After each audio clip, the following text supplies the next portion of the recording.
If you're new to DaVinci Resolve, you might be feeling a little bit overwhelmed when loading it up for the very first time. What on earth is this? Well, in this video, I'm going to be showing you how to set up DaVinci Resolve very quickly and very efficiently, and showing you little tips that I was showing you earlier. My name's Dan, and you're watching DanVinci.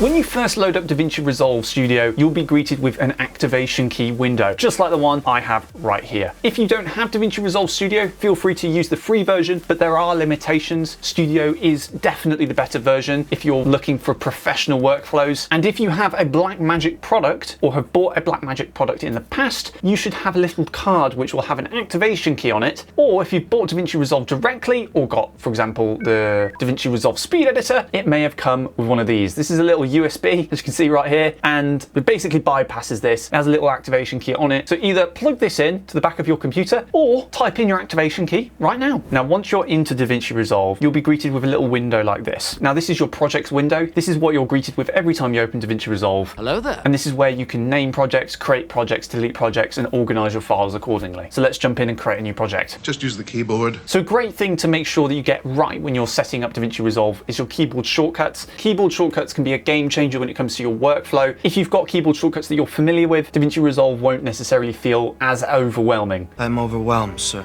So for example, if you're coming from Adobe, you can set Adobe styled keyboard shortcuts for DaVinci Resolve. In the top left corner, click on DaVinci Resolve, click keyboard customization, and then from here, I've got a preset already saved, but you can click on, for example, Adobe preset, and then click save, and it'll do that for you. To set a keyboard shortcut, it's rather simple. You can just search, for example, cut, go find cut, click add, and then just click a key, and that will become your cut button. Basically, really simple. If you want me to make a video about my keyboard shortcuts or the best keyboard shortcuts out there, do let me know. I'm interested in doing one of those at some point, so subscribe if you want that kind of content. Okay, so onto a quick setup tip that I think you guys will really like. Go up to the top left corner, click on playback, go down to timeline proxy resolution, and then here you can literally change your timeline resolution on the fly. This will basically reduce the resolution of your footage to 4 times less than what it already is. So for example, if you have 4K footage and you click quarter, this will go down to 1080p footage, which is fantastic for playback. Now, if you're on a version older than, I think it is 18.6, and you leave quarter resolution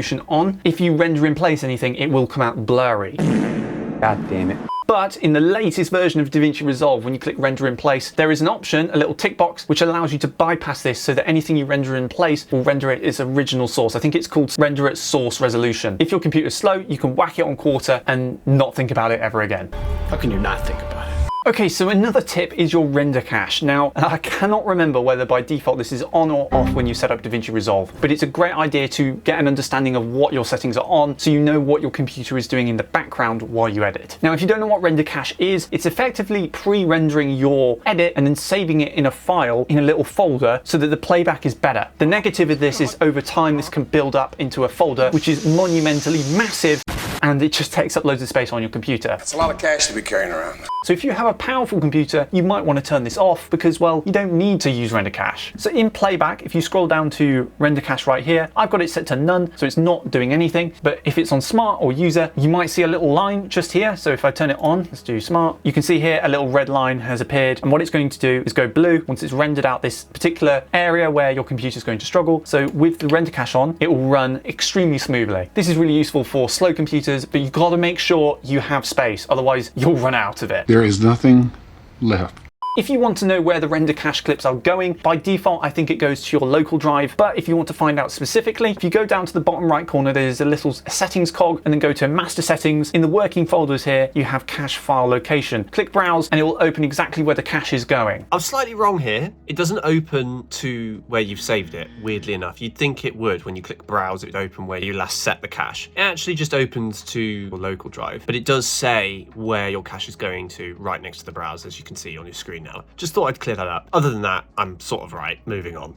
Now, while we're in the project settings, go to master settings, and at the top here, you'll have timeline format. Now, if you have a powerful computer, this may not affect you, but if you have maybe a medium to low end computer, changing this timeline resolution down to 1080p is a fantastic thing to do. This means that you edit on the timeline at 1080p. It just means that your computer is having a little bit less of a hard time running your project as it goes. You can also change the timeline frame rate here as well if you really want to lower the demand on the computer. Now, the final little quick setup tip that I have is power bins and smart bins. Now, in the media pool, not only do you have your local files that you're using for your project, you can also have power bins. So in the top left corner here, I have my media pool. If you click on these three dots just here, scroll down to smart bins and power bins, you can click these and open them up. What are these, Dan, and what do they do? So power bins are folders just like your local ones, but they're for all your projects. Let's say you make news content and you have lower thirds that you use for all your videos. Wouldn't it be useful to have everything preloaded into one folder, organized in a way that you know, like you can just drag and drop? So at the minute here, if we drag down to graphic overlays, I have a lot of my DanVinci stuff. So if I just drag this over here, I've got my DanVinci stuff right here, and this is in every single project that I ever create. Basically, in DaVinci Resolve, anything that says power in front of it usually means it just sort of bleeds into every project that you make across the whole of DaVinci Resolve. Smart bins are a great way of organizing your files too. They are effectively what they say on the tin, folders that are smart.